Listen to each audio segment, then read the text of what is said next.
Being there. Where? What? Okay, do not panic. You exist? Yes? Good. That is where Semiosis 101 this week existentially begins. You exist, I exist, we exist. It can be said we exist within 4 states.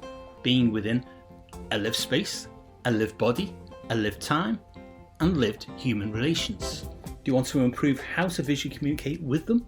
Welcome to Semiosis 101 Season 2's 12th semiotic video. If you've watched Semiosis 101 videos before, then you already know I am Dave Wood. Season 2's semiotic theme is a semiotic Rosetta Stone, which is a metaphor to the unlocking and designer-centric translation of Charles Sanders Peirce's semiotic theory of semiosis, sign action.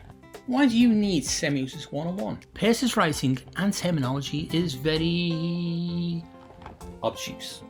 In the next few Season 2 videos, I will be focusing on aspects of experience design to help you semiotically encode for your target audience.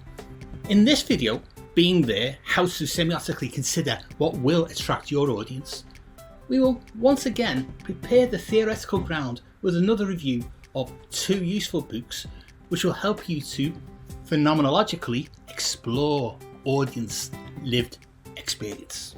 Hit subscribe and I will explain.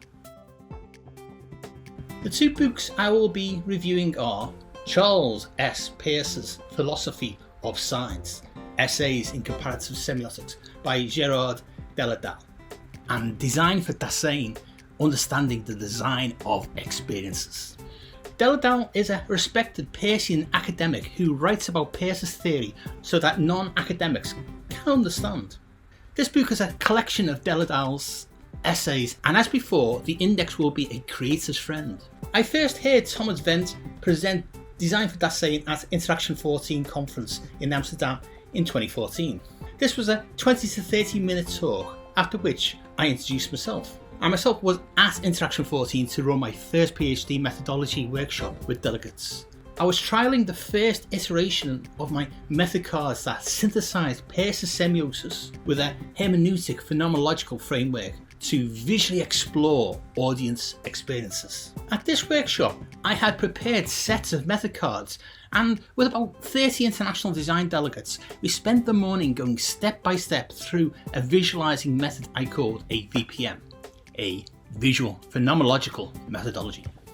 Okay, I'm not going to spend any more time on this. If you want to know more, then check out some of my academic papers on the academia.edu link below, or my actual PhD. Now, back to Wendt.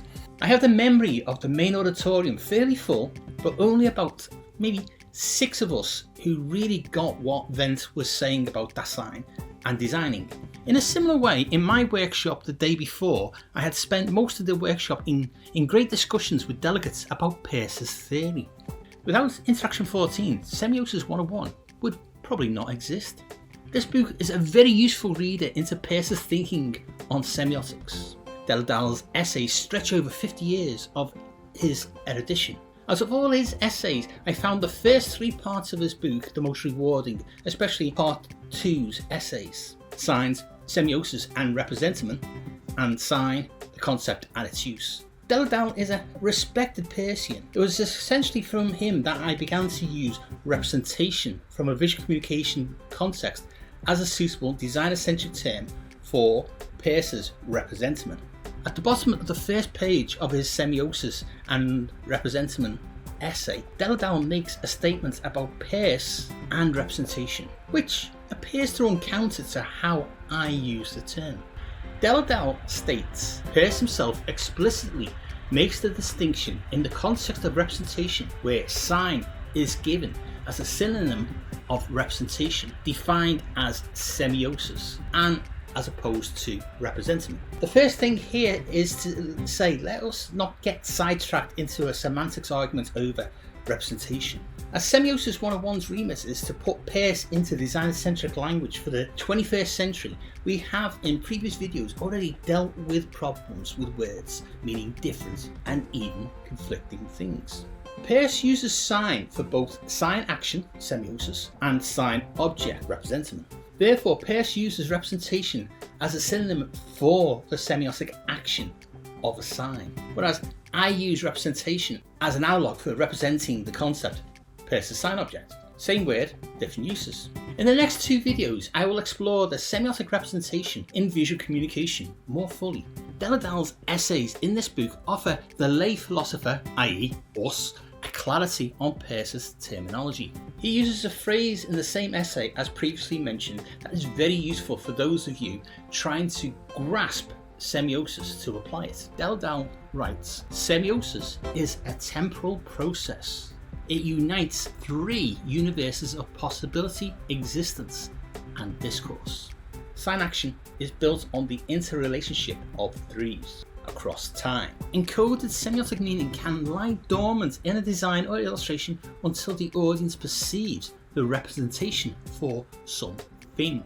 Then semiosis begins." It is in this phenomenological state of Peirce's firstness where this happens in the audience for them to begin interpreting embedded meaning. This segues nicely into the second book review. The second book in this review has already been cited in recent videos. Thomas Wendt's Design for Dasein approaches the design of experience from a hermeneutic phenomenological perspective. Yes, I know, more philosophical terminology. Let us use being there instead, which situates the senses of people firmly as important to knowledge. Being there is essentially the translation of Heidegger's German word Dasein. So Wendt in this book is arguing for creators to design for people's situated needs to aid the audience to make sense of what they see, interact with, use more fully. Designing for the target audience's situated needs helps to align the client's own needs more successfully. With this alignment of semiosis and being there, a synthesis of theoretical thinking helps the designer or illustrator to make stronger communicational connections with target audiences through visual semiotics. Although Wendt is a Heideggerian rather than a Peircean, he does quote Peirce and his phenomenology to make his being there arguments. The first 4 chapters of the book are very useful in synthesizing being there and experience design with semiosis. Wendt refers to Peirce on a particular form of reasoning that is pertinent to creative thinking, abductive reasoning, or abduction. Once more, we see the problem of Peirce's choice of terms. Abduction is an unfortunate term to decide upon, which immediately denotes something more criminal more than a form of reasoning. But we will work around that. There are 3 forms of reasoning.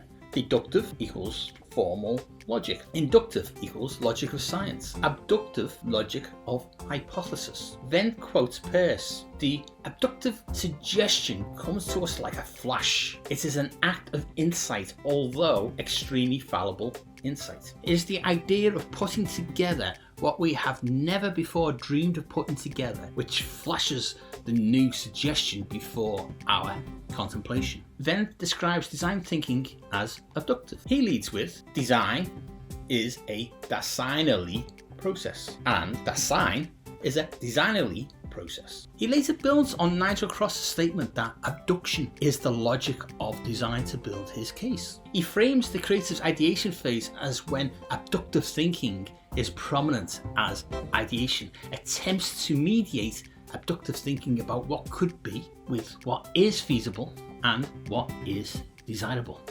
What these 2 books offers the visual communicator trying to apply semiosis to enhance how they visually communicate with their target audience are 2 important things. Wendt offers us a fresh way of reframing what creators do to build an experience with the target audience in order to hook and retain their attention and time to interpret. Delledalle offers us a more concise way to apply Peirce's semiotic theory. Now, between these 2 authors, it makes a synthesis of semiosis into visual communication design more achievable if we consider the needs of the target audience we are visually communicating to. When we create visual communication, Wendt offers us up 3 being there questions to consider. What could be? What is feasible? What is desirable? We just now need to put these questions in the context of a target audience. To end this 12th season 2 video, we can conclude that a reframing of visually communicating within a phenomenological context will situate the target audience being there, Dasein, essentially using their state of existing in the world as inspiration for our creative ideation. What do I mean? Okay, let us return to the questions to power the semiotic sign action from the iconic level upwards. To represent and visually communicate a client's concept, what could be the resemblances and qualities that will hook attention? What visual language is feasible to do this? What aesthetic choices are desirable to hook and maintain attention? Peirce's logic of design, as Cross calls abductive reasoning, provides creators with hypothesis. Come back next week and we will begin to explore how semiotic hypothesis, or most appropriate solution, helps you to succeed. I am Dave Wood, a design educator and researcher, a published design author, and I've worked commercially as both a freelance illustrator and graphic designer. The guy behind the theory, Charles Sanders Peirce, was a philosopher, a mathematician, and a theorist. But he was not a creative. Each week on this Scout Scott Semiosis 101 YouTube channel, I will post at least one 10-minute explainer video on an aspect of Peirce's pragmatic semiotic theory. Each video will feature a take-home piece of applicable semiotic theory, and they do interconnect to build up your understanding of semiosis. Each free Semiosis 101 10-minute video will use design-centric terms instead of theoretical language. As a fellow creative and a published design author, I have a link in the description to my Scout Scott website. If you're interested in reading my Semiotic Rosetta Stone academic writing, then you can visit my academia.edu link in the description. Any other books on Peircean semiotics or design I have mentioned in the videos are also listed in the description. Check them out too. On the Semiosis 101 Substack semiotic resource, I have support materials for both free and paid subscribers. There are full annotated reading lists, video transcripts, 5-minute reads, plus other goodies and exclusive Semiosis 101 merchandise. The Substack link is in the description. Thanks for watching. Check out the other Semiosis 101 videos, like and share them with your friends. And hit the bell and subscribe buttons to be notified when next week's free Semiosis 101 video is published. You can also follow Semiosis 101 on the socials for updates. It is Semiosis 101 on Instagram and Twitter. See you all again next week for more Semiosis 101 to help illustrators and designers to enhance your visual communication skills.